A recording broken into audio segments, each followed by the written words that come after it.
Hi everyone, good morning. My name is Edmund DJ. My matrix number is 10DEP24F1021 and this is my friend Pravveen. Would you like to tell us your matrix number first before you get started? My matrix number is 10DEP24F1013. Alright. So today we're going to be talking about fire safety and health. Now in every workplace, we must always maintain the safety protocols. This is to minimize any injury or even death. So this is to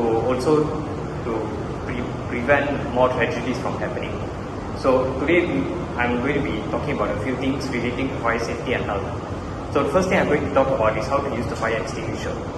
Now, in every workplace, it is a must to have a fire extinguisher in case if any fire breaks out. So now I'm going to teach you how to use the fire extinguisher.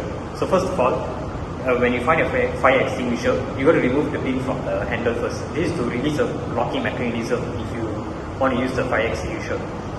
So on the next step, you have to point it towards the fire where the area is burning. And you have to be quick because if not, the fire is going to engulf the entire room and eventually the whole thing is going to burn down. So try not to go too near the fire, try to keep a safe distance and make sure you aim, make sure you have a steady aim. And then on the third step, you're going to have to squeeze the handle.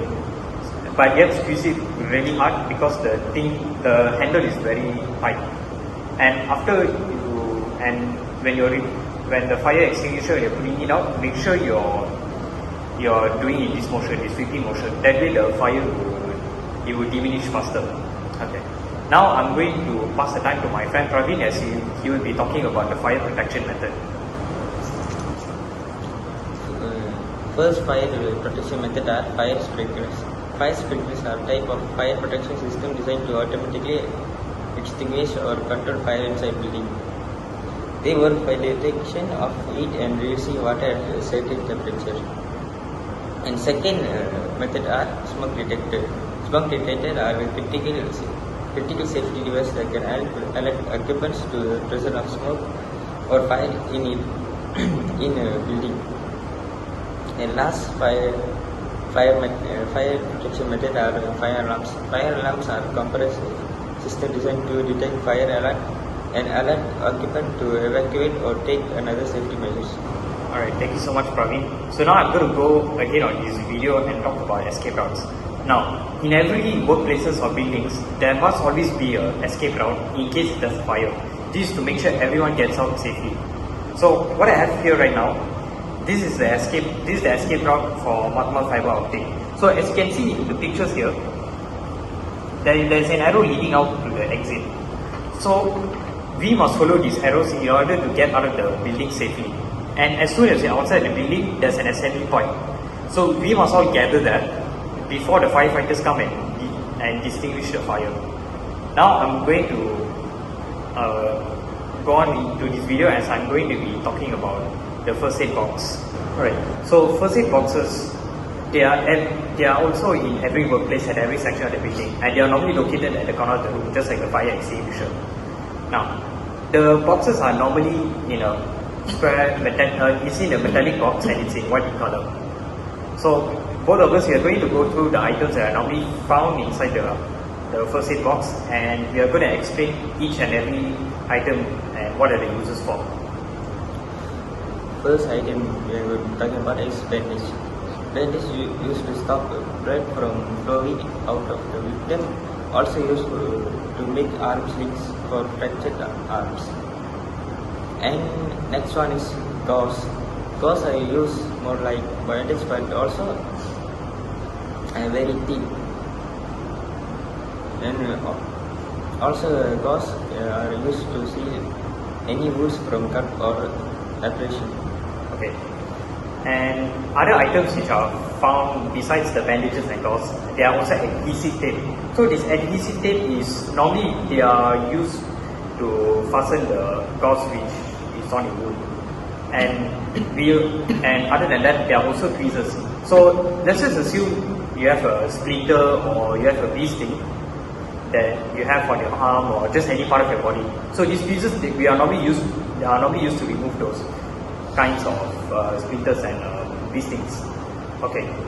And there will also be a first aid manual normally in every of the first aid boxes.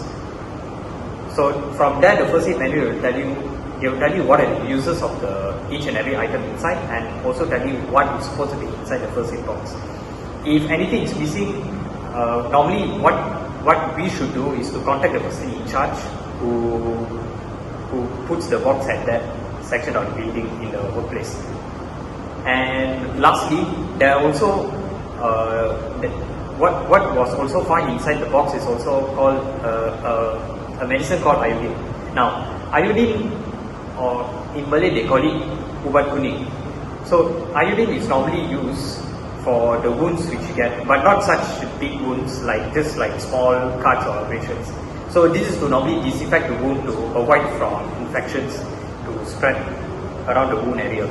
So normally what they will do, first they will put the iodine to disinfect the wound, then they will put the gauze, and after that they will secure it with the adhesive tape. Alright. So the last thing I'm going to go through with you is about CPR. Now, CPR, normally you have to perform CPR when let's say someone's having a heart attack, or someone when they got struck by lightning. Yes, that actually happened. You can also perform CPR on someone who's struck by lightning, or if someone was swimming and they drowned. Okay, now I'm going to go through with you how to perform the CPR. Okay, so first, make sure the area over there is safe for the casualty. Make sure there's not a lot of dangerous object nearby. If you feel like the area is not safe, first what you have to do, you need to carry him to a safe area. Okay, once you place him down on the floor, ask someone around. If you have people around you, ask someone to call 999. Ask them to call 999. So that will get the help to you immediately. Alright, now how do you perform CPR? So first of all, you need to open the airway on the casualty. So what you have to do, you have to raise up their chin. Make sure their chin is facing upwards. So that way they will get their air in their lungs, and you will open the airway for them. Alright, now, and in your chest, on their chest area, what you have to do, alright, you see my hand here? Alright, you got to use two hands. Don't use one hand, use two hands. Alright, so your left hand like this, and your right hand, you got to hold it like this. Okay? Okay. And when you're pushing on the casualty, make sure it's in between their chest, right here. Okay. And when you're doing your CPR, don't just use your hand when you're doing your CPR. You got to use your entire body weight to do the CPR. And also, make sure when you're pushing down the body, when you're pushing down, you have to push down at least 5 centimeters in order to do CPR, and no more than that. So when you're doing the CPR, you got to do it. You have to do it at least 30 times in under 1 minute. And if you're a trained professional, you can go ahead and give mouth to mouth. But if you're not a trained professional, do not give mouth to mouth. So what you have to, remember, make sure you get them to a safe area. Ask someone to call 911. Lift up their chin. Make sure their lungs, their airway is is free. And again, put your hand like this, and then push down on your body and do 30 compressions. Okay. Now, do the CPR until the patient wakes up. Okay. If the patient wakes up, that's good. But what happens if you notice the patient is breathing, but you're unconscious? Okay. This is what you have to do. If you notice if they are breathing, but if they didn't wake up, if they are unconscious, you have to lay their body by the side. This is called the resting position. So when you get their body to lay at the side, wait for help to come to bring them to the emergency room. Okay. Alright, in conclusion, you must always be well aware of the things that's happening around us. Safety protocols is to minimize death and injuries among the people. And it's also everyone's duty to care for one another's well-being, no matter the circumstances.